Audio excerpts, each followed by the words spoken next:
2 जून 2025 की शाम करीब 5 बजे के आसपास पाकिस्तान के इस्लामाबाद में सेक्टर G13 के एक सीसीटीवी कैमरा में एक युवक कैद होता है जिसने कुछ मिनट पहले एक ऐसे क्राइम को अंजाम दिया था जो कि पूरे इंटरनेशनल मीडिया में छा चुका था। पाकिस्तान में रहने वाली फेमस इन्फ्लुएंसर 17 साल की सना यूसुफ उस दिन शाम के समय इस्लामाबाद में अपने घर पर थी और थोड़ी ही देर पहले उसकी माँ पाजी के मार्केट में गई थी घर का कुछ सामान्य सामान लाने के लिए। घर से दुकान काफ़ी ज़्यादा पास थी, इसलिए सना की माँ जाते वक्त मेन गेट पर लॉक नहीं लगाती है और इसी मौके के फिराक में ये शख्स घर के पास ही के इन झाड़ियों में करीब 4 से 5 घंटों तक छुपा बैठा हुआ था ताकि मौका मिलते ही वो घर के अंदर चला जाए।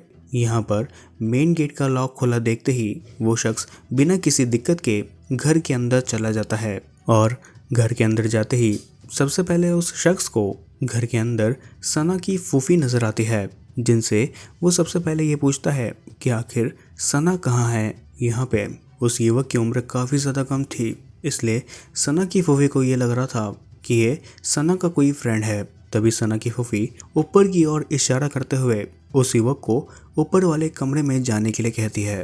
तभी वो अनजान शख्स सीढ़ियों से ऊपर बढ़ते हुए सना के कमरे के अंदर चला जाता है। सना के कमरे के अंदर जाते ही वो सना को जैसे ही देखता है तभी वो शख्स सना से झगड़ना शुरू कर देता है। बदले में सना उस शख्स को ये बोल रही थी कि हम दोनों आराम से बात करते हैं, तुम पहले आराम से यहाँ पर बैठ जाओ, पानी पी लो, उसके बाद हम लोग बात करेंगे। पर इतने में वो शख्स सना की एक नहीं सुनता है और अपने जेब से एक गन निकाल कर सना की ओर करके उस गन से सना पर फायरिंग कर देता है। उस युवक ने एक ही सेकंड में 2 बार सना के ऊपर उस बंदूक से गोलियां चलाई थी। गोलियों की आवाज़ सुनते ही सना की फूफी जैसे ही सना के कमरे की ओर जाकर सना के कमरे के अंदर जैसे ही पहुंच जाती है तब वो ये देखती है कि सना खून से लथपथ ज़मीन पे पड़ी हुई है। इतने में वो लड़का उस बंदूक को सना की फूफी की ओर करता है और उन्हें डराने की कोशिश करने लग जाता है और इसी मौके पर वो अनजान शख्स ज़मीन पे गिरे सना के मोबाइल को अपने हाथ में लेकर तुरंत ही वहाँ से भाग जाता है। आखिर वो शख्स कौन था और आखिर भला उस युवक के साथ सना की क्या दुश्मनी रही होगी, जानते हैं इस कहानी का पूरा राज आज की इस वीडियो में। स्वागत है आप सभी का क्राइम ट्यूब में और आप लोग देख रहे हैं the case of Sana Yusuf.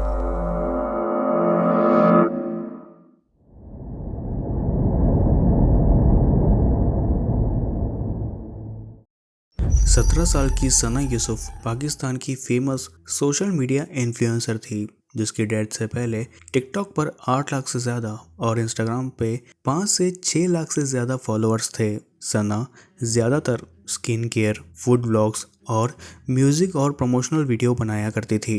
Pakistan digital space की राइजिंग स्टार कही जाने वाली सना बाय नेचर काफ़ी ज़्यादा हंसमुख थी। सना के पिता सैयद यूसुफ हसन पाकिस्तान के चित्राल में ही एक गवर्नमेंट ऑफिसर थे।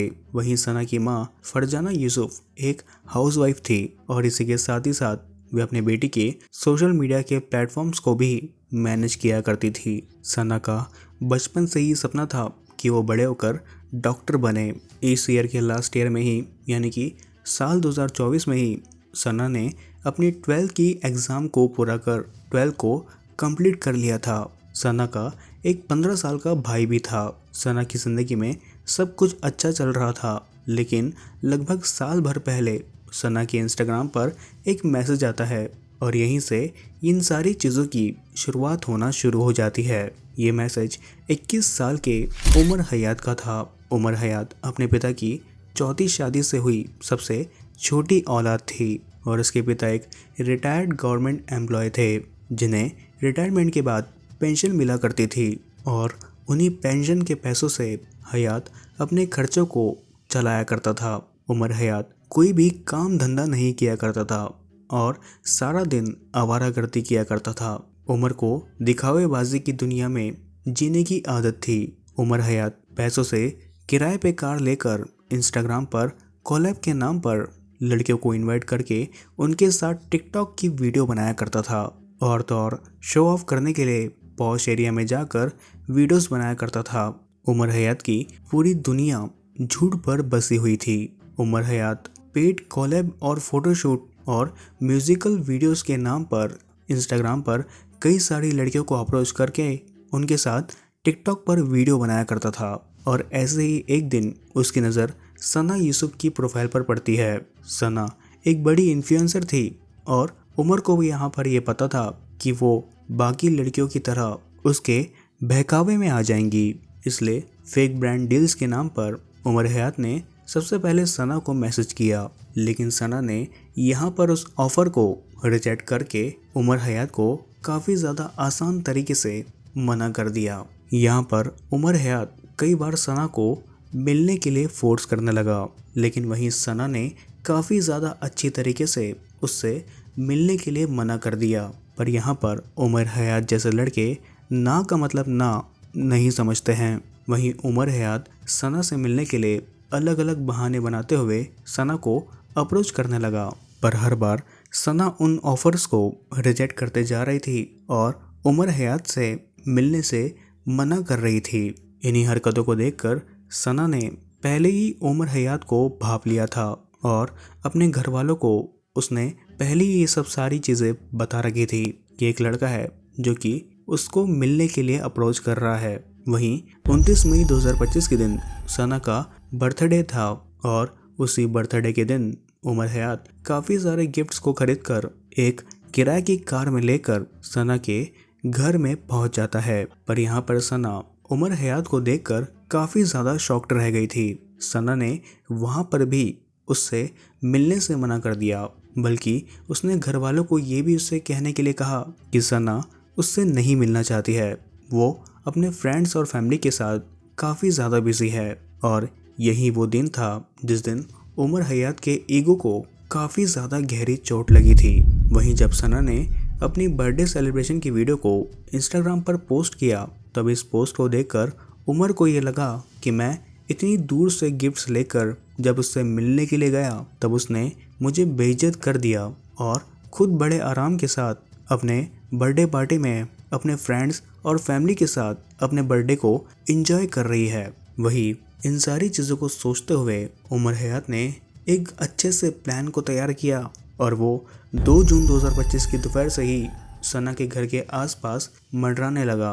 और यहीं पर एक अच्छे से मौके की तलाश देकर वो तुरंत ही सना के घर के अंदर घुस गया और सना की हत्या कर उसका मोबाइल खुद के पास लेकर उसके घर से भाग गया।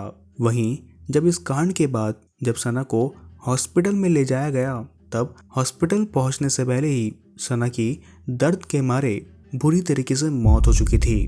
वहीं इस कांड के बाद लगभग 20 घंटे के बाद ही पुलिस वालों ने उमर हयात को सीसीटीवी फुटेज के माध्यम से उसकी खोजबीन करके उसे गिरफ्तार कर लिया था, जिसके बाद कई सारी पूछताछ करने के बाद उमर हयात ने भी अपना जुल्म पुलिस वालों के आगे कबूल कर लिया था।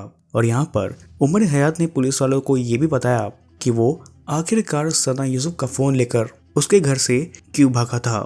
दरअसल वो उसके फ़ोन से अपनी चैट्स और वॉइस मैसेजेस को डिलीट करना चाहता था। इसलिए सना यूसुफ को मौत के घाट उतारने के बाद उमर हयात तुरंत ही सना यूसुफ का फ़ोन अपने पास में रखकर सना के घर से भाग गया। इस वीडियो के अंत में मैं बस यही कहना चाहूँगा कि ये केस मुझे काफ़ी ज़्यादा स्ट्रेंज लगा। एंड अगर आप लोगों को ऐसे ही क्राइम डॉक्यूमेंट्री या फिर ट्रू क्राइम स्टोरीज देखना पसंद है तो आप लोग आज ही हमारे चैनल क्राइम ट्यूब को सब्सक्राइब कर बेल आइकन को प्रेस कर लीजिए। मैं मिलता हूँ अगली नेक्स्ट क्राइम डॉक्यूमेंट्री वीडियो के साथ। तब तक के लिए stay safe, stay healthy and stay alert. Bye bye.